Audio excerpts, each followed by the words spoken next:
Hello everyone, welcome to my channel. అందరూ ఎలా ఉన్నారండి? ప్రతి ఒక్కరికి ప్రతిరోజు ఎంతగానో ఉపయోగపడే చాలా మంచి కొత్త యూజ్ఫుల్ టిప్స్ని అయితే ఈ వీడియోలో షేర్ చేయబోతున్నానండి. టిప్స్ అయితే మీరు ఇంతకుముందు ఎక్కడ చూసి ఉండరు, ఎవరు కూడా చెప్పి ఉండరు.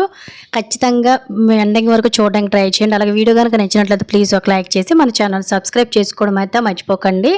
ఇంకా ఫస్ట్ టిప్ అయితే తెలుసుకుందాం. మనలో చాలామందికి జనరల్గా మోకాల నొప్పులు, చేతు నొప్పులు, అలాగే అరిచేతులు, అరికాళ్ళు మంటలు అనేవి వచ్చేసి చాలా ఇబ్బంది పడిపోతుంటాం కదండి. ఇలా రెగ్యులర్గా వచ్చే పెయిన్లను తగ్గించడానికి వెల్లుల్లి చాలా బాగా యూజ్ అవుతుందండి.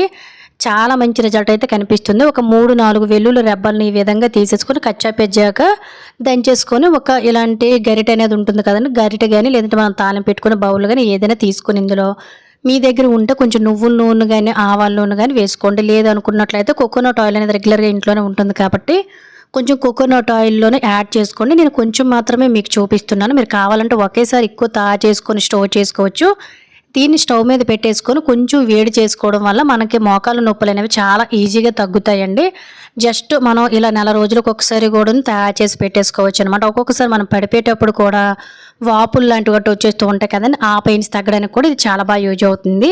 ఈ ఆయిల్ని మీరు చక్కగా ఏదైనా ఒక గాజు బాటిల్లో వేసేసుకొని ఎప్పుడైతే మీకు మోకాల నొప్పులు, చేతు నొప్పులు, లేదంటే వాపు నొప్పులు, అరిచేతులు, అరికాళ్ళు మంటలు ఇవన్నీ వస్తాయి అనుకుంటారో చక్కగా ప్రతిరోజు నైట్ పడుకునేటప్పుడు దీంతో కొంచెం మసాజ్ చేశారంటే మీ కాళ్ళు నొప్పులు కానీ మోకాల నొప్పులు ఇవన్నీ తగ్గిపోతాయండి. చేతులు కూడా మనకి రఫ్గా అయిపోకుండా మంటలు రాకుండా ఉండాలంటే అరికాళ్ళకి అరిచేతులకు పడుకునేటప్పుడు ఈ విధంగా రాసుకున్నామంటే మంటలు కూడా చాలా చక్కగా తగ్గుతాయి. అలాగే గోళ్ళు కూడా కొంతమందికి పెరగకుండా ఊడిపోతుంటాయి కదా, ఇలాగ మనం ఈ ఆయిల్ అప్లై చేయడం వల్ల గోళ్ళు కూడా చక్కగా పెరుగుతాయి. మోకాలు నొప్పులు ఉన్న వల్ల ఖచ్చితంగా ఈ రెమెడీని ట్రై చేయండి, చాలా మంచి రిజల్ట్ కనిపిస్తుంది. ఇంకా సెకండ్ టిప్ అయితే తెలుసుకుందాము. ఈ ప్రాబ్లం అయితే ఇంట్లో ఫేస్ చేయని వారు ఎవరు కూడా ఉండదు. మన ఇంట్లోన కిచెన్లోనే ఎక్కడ చూసినా గోడల మీద బల్లులు ఎక్కడ పడితే అక్కడ మన కిచెన్ సామాన్ల మీద, వంట సామాన్ల మీద అన్నిటి మీద తిరుగుతూ ఈ బొద్దింకలతో సహా చాలా ఇబ్బంది పడిపోతూ ఉంటామండి. నేను కూడా ఇంట్లో చాలా రోజులు ఈ ప్రాబ్లమ్స్ ఫేస్ చేశాను.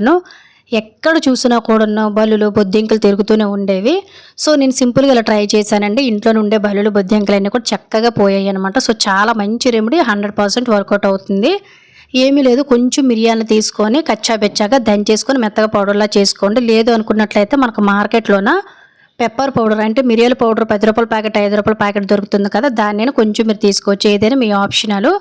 ఇలా ఒక వాటర్ బాటిల్లో కానీ స్ప్రే బాటిల్లో కానీ కొంచెమే వేసుకోండి, మరీ ఎక్కువ అవసరం లేదు. ఆ తర్వాత ఒక చిన్న ఉల్లిపాయని తీసేసుకొని ఈ విధంగా మనం 1-2 స్పూన్ల వరకు కూడా ఉల్లిపాయ రసం వచ్చినంత వరకు కూడాను కొంచెం ఈ విధంగా తురిమామనుకోండి, మనకి ఆనియన్ రసం అనేది ఈ విధంగా సపరేట్ అయిపోతుంది అనమాట. ఆనియన్ స్మెల్కి, ఘాటుకి మనకి ఏంటంటే ఈ బలులు బొద్దింకలు అనేవి అస్సలు రావు. మీరు కావాలంటే మీ దగ్గర ఉన్నట్లయితే కొంచెం డెటాల్ను కూడా ఇందులో యాడ్ చేసుకోవచ్చు.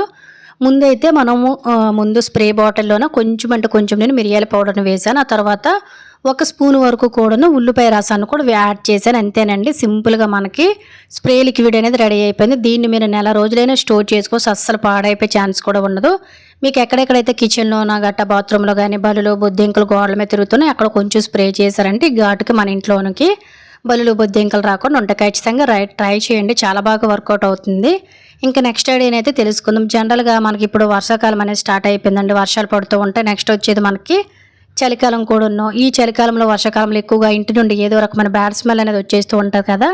ఇల్లు అనేది బ్యాడ్ స్మెల్ రాకుండా 24 అవర్స్ మంచి స్మెల్ రావాలంటే ఎటువంటి కెమికల్స్ లేని సింపుల్గా ఫ్రెష్నర్ని ఎలా మనము తయారు చేసుకోవాలనేది అయితే ఈ వీడియోలో తెలుసుకుందాం. ఇటువంటి చిన్న పాన్ బాక్సెస్ ఉంటాయండి, లేదంటే ఇంట్లో మనకు ఒక్కొక్కసారి పనికిరాని డబ్బాలైనా ఉంటాయి కదండి. సో వీటిని అయితే తీసుకొని వీడియోలో చూపిస్తున్న విధంగా ఫోర్కుని కానీ నైఫ్ని కానీ వేడి చేసుకొని ఇలా చుట్టూ కూడా చిన్న హోల్స్ పెట్టేసుకోండి. నా దగ్గర పాన్ డబ్బా ఉందండి, అదైతే కిల్లి డబ్బా అనమాట, దాన్ని తీసుకున్నాను.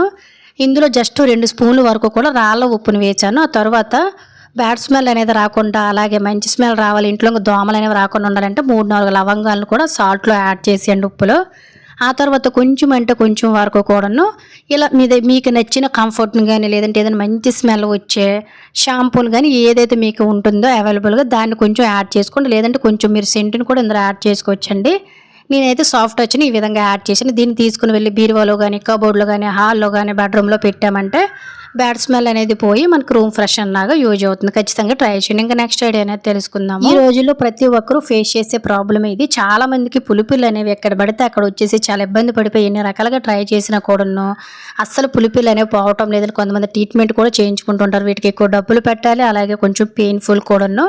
ఎటువంటి పెయిన్ అనేది లేకుండా, రూపాయి ఖర్చు లేకుండా ఇంట్లోనే ఉండే వాటితోటే మనకి పులిపిల్లు అనేవి తగ్గిపోవాలనుకున్నట్టయితే సింపుల్గా చిన్న రెమెడీని ట్రై చేయండి. ఏమీ లేదు, ఒక బౌల్ తీసుకుని ఇందులో ఒక పావు టీ స్పూన్ వరకు కూడాను పసుపుని వేసుకొని కొంచెం ఇందులో తేనెను కూడా యాడ్ చేసుకొని రెండింటిని కూడా మిక్స్ చేసుకొని ప్రతిరోజు కూడా మీకు ఎక్కడెక్కడైతే పులిపిల్లు ఉన్నాయో ఆ ప్లేస్లో కనుక దీన్ని పెట్టడం వల్ల మనకు పసుపు అనేది యాంటీబయాటిక్ కాబట్టి పులిపిల్లు అనేవి క్రమక్రమంగా నొప్పి లేకుండా రాలిపోవడం మీరు అబ్జర్వ్ చేస్తారండి.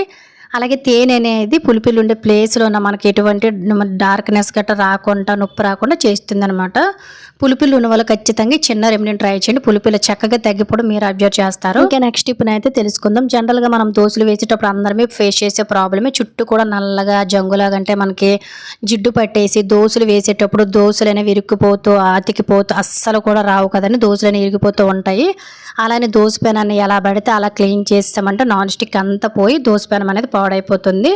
మీరు దోశ ప్యాన్ కానీ, దోశ తవ్వాను కానీ, ఐరన్ ప్యాన్ అని కానీ క్లీన్ చేయాలనుకునేటప్పుడు దోశ ప్యాన్ ఏమాక ఒక్క గీత పడకుండా దోశలు అనేవి జనంలో అతుక్కోకుండా రావాలంటే సింపుల్గా ఇలా క్లీన్ చేసేయండి. అప్పుడప్పుడు ఇలా ఒకసారి దోశ ప్యాన్ అని తీసుకొని వెళ్ళి స్టవ్ వెలిగించేసుకొని లో ఫ్లేమ్లోనే పెట్టేసుకోండి. ఆ తర్వాత 1 టీ స్పూన్ వరకు కూడాను కొంచెం సాల్ట్ జల్లండి. ఆ తర్వాత 1 టీ స్పూన్ వరకు కూడా బేకింగ్ సోడాని అయితే జల్లండి.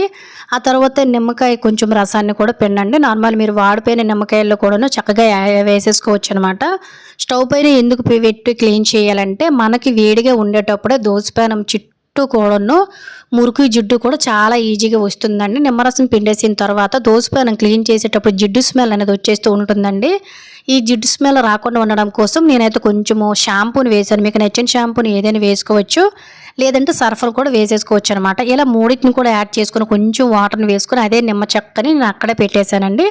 పెట్టేసి దాంతోపాటు ఈజీగా ఇలా క్లీన్ చేసుకుంటే సరిపోతుంది. వీడియోలో చూపిస్తున్న విధంగా పెనం అనేది వేడిగా ఉండేటప్పుడు జస్ట్ ఇలా ఒక ఫోర్క్ కానీ స్పూన్ కానీ పట్టుకొని చుట్టూ కూడా మనం వేసిన మిశ్రమం అంతా ఇలా కూడా అంచులకి తాకేటట్టుగా నీట్గా క్లీన్ చేసామంటే జిడ్డు మురికి ఇదంతా కూడా పెనం వేడిగా ఉండేటప్పుడు చాలా చక్కగా వచ్చేస్తుందండి. చాలామంది ఐరన్ స్క్రబ్బలతో గట్టా తోమేస్తూ ఉంటారండి. వాటితో తోమడం వల్ల మనకు నాన్ స్టిక్ అనేది పూర్తిగా పోతుంది. కాబట్టి ఒక్క గీత కూడా పడకుండా మన ఐరన్ పెనాన్నైనా లేదంటే ఇటువంటి తవ్వాసని ఈజీగా క్లీన్ చేయాలంటే సింపుల్గా చిన్న మెథడ్లో ట్రై చేయండి. షార్ప్గా ఉండి ఒక స్పూన్ తీసుకొని చుట్టూ కూడా మనకి ఎక్కడెక్కడైతే జిడ్డు మురుకు పేరుకుపోయి దోశలు అతుక్కున్నాయో ఆ ప్లేస్లో ఖచ్చితంగా మనం ఇలా గీకేసామంటే చాలా వరకు మనకు జిడ్డు అనేది వచ్చేస్తుందండి. ఎందువల్లంటే మనం దోశలు వేసేటప్పుడు ఆయిల్ అనేది చుట్టూ చేరిపోయి మనకి ఇలా అయిపోతూ దోశలు అతికిపోతూ ఉంటాయండి. చూసారు కదా ఎంత మురుకు వచ్చింది. దీన్ని మళ్ళీ మనం తిన్నామంటే మనకు క్యాన్సర్స్ లాంటివి గట్టి వచ్చే ఛాన్సెస్ ఉంటాయి. కాబట్టి సింపుల్గా ఇలా క్లీన్ చేసేయండి. మధ్యలో మాత్రం అస్సలు గీకొద్దు, నాన్ స్టిక్ పోతుంది. గీతలు పడితే దోశలు ఇంకా రావు. కాబట్టి సింపుల్గా ఇలా క్లీన్ చేసుకుని వీలైన మట్టుగా తర్వాత నార్మల్ స్క్రబ్ తోటి సబ్బుతోటి 2-3 సార్లు నీట్గా స్మెల్ పోయినంత వరకు క్లీన్ చేసేసుకున్నాం అనుకోండి, దోశ పెనం అనేది 100 సంవత్సరాలు అయినా కూడా మీకు చెక్కు చెదరకుండా అదే విధంగా చాలా శుభ్రంగా ఉంటుందండి. దోశలు కూడా అసలు దోశ పెనానికి వేసుకునేటప్పుడు అతుక్కునే ఛాన్సే ఉండదు. చాలా స్మూత్గా కూడా దోశ పెనం ఉంటుంది. నేనైతే 2-3 సార్లు శుభ్రంగా వాష్ చేసాను, చూసారు కదండి. ఒకసారి ఈ విధంగా మీరు దోశ పెనాన్ని కానీ, దోశ తవాను కానీ, లేదంటే ఐరన్ తవాను కానీ సింపుల్గా ఇలా క్లీన్ చేసి దోశలు వేసి చూడండి. దోశ పెనానికి దోశలు అనేవి జన్మలో అతుక్కోవు. సో ఖచ్చితంగా నాన్ స్టిక్ పోకుండా దోశ పెనానికి దోశలు అతుక్కోకుండా జిడ్డు మురికి పోవాలంటే సింపుల్గా చిన్న రెమెడీని ట్రై చేయండి. సో ఇది ఫ్రెండ్స్ ఈరోజు వీడియోలో టిప్స్ కనుక యూజ్ అయినట్లయితే please like, share, subscribe my channel. Thank you for watching.